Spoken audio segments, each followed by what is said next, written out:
अरे ये क्या सिमरन, तुम दहेज में 4 एसी ही लेकर आ गई। भला गांव में एसी की क्या जरूरत है? दीदी, आप शुरू से ही गांव में रह रही हैं, पर मैं आपकी तरह गवार नहीं, शुरू से शहर में रहती आई हूँ और मुझे 4 एसी में सोने की आदत है। इसीलिए मैं अपने साथ दहेज में 4 एसी ही लेकर आई हूँ, क्योंकि दिवाकर ने मुझे पहले ही बता दिया था कि आप लोगों के पास एसी नहीं है। कोई बात नहीं बहू, हम समझ सकते हैं। मैं अभी दिवाकर को बोल देती हूँ एसी वाले से बात कर ले। इतना बोलकर आशा वहां से चली जाती और दिवाकर एसी वाले से बात कर लेता है। अगले ही दिन एसी वाला आकर सिमरन के कमरे में चारों एसी लगाकर चला जाता है। ऐसे ही कुछ दिन बीत जाते हैं और जहां सिमरन अपने कमरे में एसी की ठंडी हवा खा रही होती है, तो वहीं सुमन भी मौका मिलते ही खेत चली जाया करती। ऐसे ही एक दिन, माँ जी सिमरन, देखिए ना, आज का मौसम कितना अच्छा हो रहा है। मैं पापा जी को सब्जी के खेतों में खाना देने के लिए जा रही थी। मैं तो कहती हूँ कि आज आप दोनों भी मेरे साथ चलिए, घंटे 2 घंटे वहीं बिता कर आएंगे। मुझे कोई शौक नहीं है इस गर्मी में बाहर जाने का। आप जाओ, मैं अपने कमरे में ही सो लूंगी। कोई बात नहीं बड़ी बहू, मैं चलती हूँ तेरे साथ। गंवारपन की भी हद होती है। इन लोगों को एसी से ज्यादा बाहर की हवा पसंद है, वो भी इतनी गर्मी में।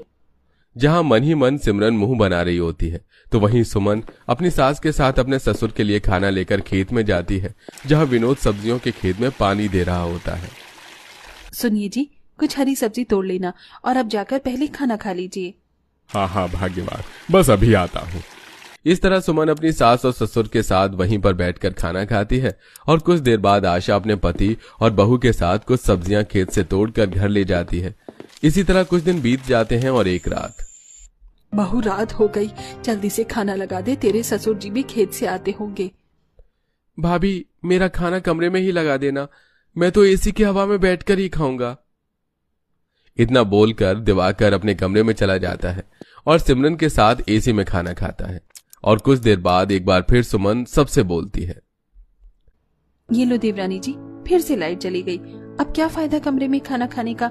देवर जी को बोलो कि वो हम सबके साथ ऊपर छत पर चले, ठंडी हवा में बैठकर खाना खाएंगे।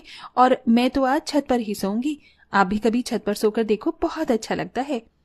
दीदी, मैंने घर में एसी इसलिए नहीं लगवाई ताकि मैं गवारों की तरह छत पर सोऊं। आपको पसंद है, आप सो जाओ। इतना बोलकर सिमरन खाना लेकर बाहर जाती है, पर सुमन अपनी देवरानी की बातों को दिल पर नहीं लेती और सभी लोग मोमबत्ती जलाकर छत पर खाना खाते हैं। घर में लाइट नहीं है, पर देखा, हमारा कमरा अब भी ठंडा है। पर इन लोगों को क्या, इन गवारों को तो आदत है खुले आसमान के नीचे सोने और खाने की। क्या सिमरन, तुम भी ना? अब उन्हें पसंद है खुले में सोना, छोड़ो ना उन्हें। दिवाकर की बातें सुन सिमरन मुंह बना लेती है। अब इसी तरह कुछ दिन बीत जाते हैं और एक शाम फिर से लाइट चली जाती है।